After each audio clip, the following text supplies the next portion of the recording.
চেনেহৰ বন্ধন নাই আৰু সেইদিন মহামিলনৰ হেতু নাই আৰু সেইদিন মহামিলনৰ হেতু চৌদিশে হাহাকাৰ সীমা বিবাদৰ চৌদিশে হাহাকাৰ সীমা বিবাদৰ।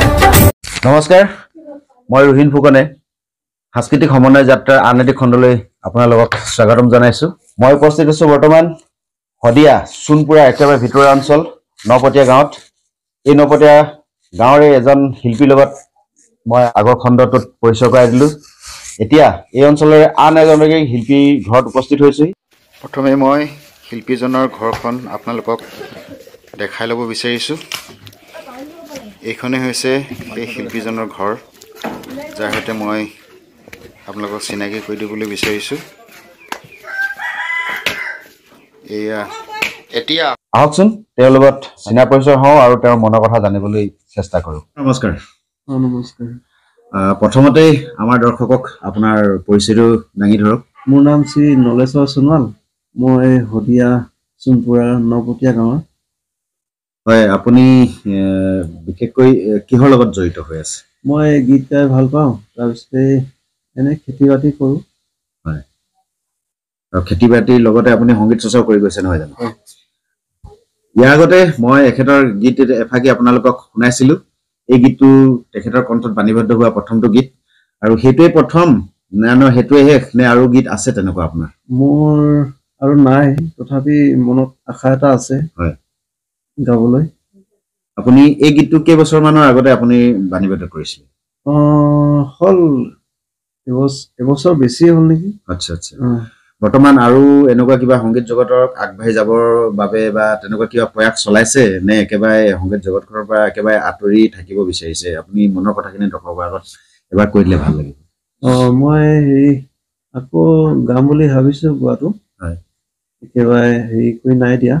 তথাপি কথা আমি পাতি যাম আৰু আপোনাৰ মনৰ কথাখিনি বতৰাখিনি আমি লৈ যাম। মাজতে আপোনাৰ কণ্ঠত দৰ্শকে দুফাকিমান গীতৰ কলি হ'লেও শুনিব বিচাৰিব। আপোনাৰ দৰ্শকৰ বাবে আপুনি কাৰোবাৰ গীত কাৰ গীত ভাল পায় বা আপোনাৰ নিজৰ গীত আছে যদিও অকণমান গুণগুণাই দিলে দৰ্শকে ভাল পাব। মই এটি ভূপেন হাজৰিকাদেৱৰ গীত গুণগুণাব চেষ্টা কৰিছোঁ। সুজলা সুফলা আয় অসমী, তোৰ ওপৰে তুলনা নাই, তোৰে বুকুতে মাপিলে যতনে শংকৰ মাধৱে বৰগীতমীয়া, আজান ফকীৰৰ জিকিৰ সুৰে কৰিলে বুকু তোৰ চিৰযুগুমীয়া। ধন্যবাদ। এয়া তেখেতৰ কণ্ঠৰ গীত শুনিলে, আৰু এখেতৰ নাম নলেশ্বৰ সোণোৱাল হয় যদিও সংগীত জগতখনত কিন্তু এখেতক এন সোণোৱাল শদিয়া বুলিয়ে জানে। আৰু যিটো গীত ইতিমধ্যে ইউটিউবত ৰিলিজ দিয়া হৈছে, সেই ৰিলিজ দিয়া গীতটো এন শদিয়া সোণোৱাল চং বুলিয়ে মাৰিলেই আপোনালোকে পাব। আপুনি এই সংগীত জগতখনক কেতিয়াৰ পৰা আৰু কেনেকৈ জড়িত হ'ল, মানে সেই বিষয়ে অকণমান জানিব বিচাৰিছোঁ। মই সৰুৰ পৰাই গীত গাওঁ, ভাল লাগে গীত গাই। অনুপম শইকীয়া, তাৰপিছত জুবিন দাৰ গীত গাই ভাল পাওঁ। তাৰপিছত আকৌ বিপিন চন্দ্ৰদেৱৰ গীত গাই ভাল পাওঁ। সৰুৰ পৰাই গীত গাই ভাল পাওঁ তাৰমানে। মোৰ সংগীতৰ কোনো শিক্ষা নাই। হয়, আপুনি বিভিন্ন শিল্পীৰ গীত গাই ভাল পায়, গীত নিগৰাই। গতিকে আপুনি সংগীত জগতখনলৈ আহিবলৈ কেনেধৰণে অনুপ্ৰাণিত হ'ল? মই আগৰ পৰা গীত গাই ভাল পাওঁ তাৰমানে। সৰুৰ পৰা এইটো জুবিন দাৰ গীত গাওঁ, আকৌ অনুপম শইকীয়াদেৱৰ বহুত পুৰণা গীত, তাহানিৰ গীতবোৰ বহুত ভাল লাগে। তাৰপৰা গীত গাই গাই যেতিয়াৰ পৰা আৰু এতিয়া মোবাইলৰ যুগটো আহিলে, তেতিয়াৰ পৰা আৰু অলপ চেষ্টা কৰিলোঁ, আৰু ফেচবুকত দিবলৈ চেষ্টা কৰিলোঁ। এই ক্ষেত্ৰত নিজেই আগবাঢ়ি গৈছে নহয় জানো? আপোনাৰ পিছত মানে কোনেও আপোনাক আগবঢ়াই দিবলৈ তেনেকুৱা ধৰণৰ কোনো মানুহ আপুনি বা গুৰু বা তেনেকুৱা শিক্ষা গুৰু হিচাপে আপুনি কাকো পোৱা নাই এতিয়ালৈকে। তথাপিও এতিয়া পৰৱৰ্তী পৰিকল্পনা আপোনাৰ কি? মোৰ এটা গীত আছে হয়। লিখি থৈ দিয়া, হয়। সেইটো গাম বুলি ভাবিছো আকৌ। কেনেকুৱা অকমান দৰ্শকৰ আগত গুণগুণাই দিয়ক আহিবলগীয়া গীত। হ'ব, এইটো গুণগুণাই দিছো।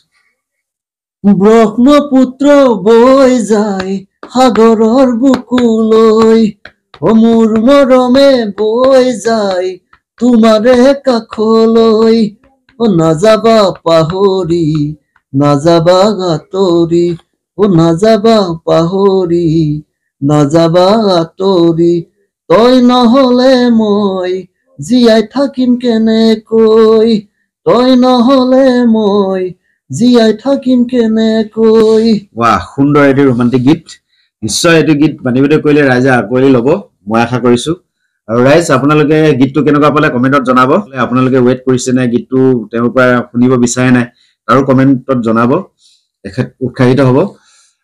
এনেকুৱা এটা ভিতৰুৱা অঞ্চলতো যে আপুনি সংগীত চৰ্চাটো জীয়াই ৰাখিছে, আৰু এইটো অঞ্চলত মই আহি পৰিৱেশটো অনুমান কৰিছো যে ইয়াত যথেষ্ট সংখ্যক ল'ৰা ছোৱালী মানে এই সংগীতৰ প্ৰতি মানে আগ্ৰহী হৈ আছে।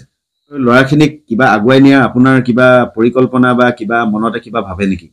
মই কেতিয়াবা ভবাটো, কিন্তু সমস্যাবিলাকৰ কাৰণে বহুত নিজৰ সমস্যাখিনিকে আপুনি সমাধান কৰিব পৰা নাই। ৰাইজ, ইয়াত মই আহি উপস্থিত হলো, গতিকে এখেতক লগৰ মনৰ কথাখিনি পাতিলো, আৰু এখেতৰ বহুত দূৰ আগুৱাই যোৱাৰ এটা পৰিকল্পনা আছে, হাবিয়াস আছে, মনৰ হেঁপাহ আছে, কিন্তু ঘৰুৱা পৰিস্থিতি আৰু পৰিৱেশৰ সমস্যা, বিভিন্ন সমস্যাবিলাকৰ কাৰণে তেখেত আগুৱাব পৰা নাই। পৰৱৰ্তী এটি গীত তেওঁ কৰিম বুলি আশা পুহি ৰাখিছে, গতিকে আপোনালোকে মৰম চেনেহ যাচিব বুলি আশা ৰাখিছো। আৰু ইয়াৰ অঞ্চলৰ ল'ৰা ছোৱালীসকলক আগুৱাই নিয়াৰো কিবা এটা প্ৰয়াস কৰিছে। প্ৰথমতে নিজে যেতিয়া কিবা এটা হৈ ল'ব পাৰিব, তেতিয়াহে তেওঁ এইটো অঞ্চলৰ ল'ৰা ছোৱালীবিলাকক অকণমান আগবঢ়াই নিয়াৰ কিবা প্ৰয়াস কৰিব পাৰিব। গতিকে এনেকুৱা এটা ভিতৰৰ অঞ্চলৰ পৰা এইসকল শিল্পী এই জগতখনৰ লগত জড়িত হৈ আছে। মই আচলতে ভিতৰুৱা অঞ্চলৰ প্ৰতিভাবিলাক উলিয়াই অনাৰ এটা প্ৰয়াস কৰিছো। গতিকে সকলোবিলাক পক্ষকে মই আহ্বান জনাওঁ আৰু দৰ্শকসকলৰ বিষয়ে জনাওঁ, এখেতসকলৰ নিচিনা প্ৰতিভাবিলাক ওলাই অহাত আপোনালোকে মৰম চেনেহ অলপ যদি যাচে, তেওঁলোকে নিশ্চয় আৰু আগুৱাই যাবলৈ প্ৰেৰণা পাব। মই বহুত দিনতে এটা কৃষ্ণ শদিয়াৰ ভিডিঅ' দেখিছিলোঁ, এই অঞ্চলৰ বাৰিষাৰ দিনৰ ইয়াৰ ৰাস্তাৰ অৱস্থাটো, গতিকে সেইটো মই আপোনালোকক দেখাব চেষ্টা কৰিম। আৰু মই বৰ্তমান আহি যিটো কণ্ডিশ্যন দেখিলোঁ সেয়াও আপোনালোকক দেখাম। চাওক, এয়াই হৈছে তেওঁলোকৰ গাঁৱলৈ অহাৰ ৰাস্তাৰ অৱস্থা।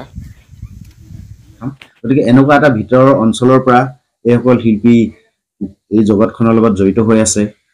মই বৰ বেছি দীঘলীয়া নকৰোঁ, এই খণ্ডটি মই ইমানতে সামৰণি পেলাব বিচাৰিছো। আৰু সোণালী, আপোনাক লগ পাই ভাল লাগিল।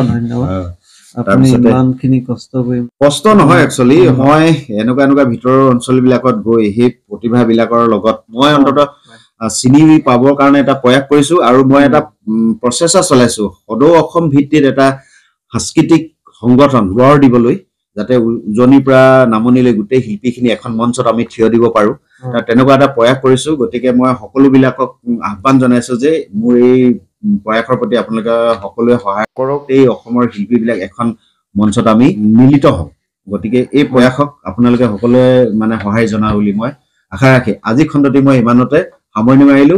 আৰু আপোনালোকে মোৰ এই চেনেলটো লাইক কৰিব নাপাহৰিব, চেনেলটো ছাবস্ক্ৰাইব কৰিবলৈ নাপাহৰিব। ধন্যবাদ।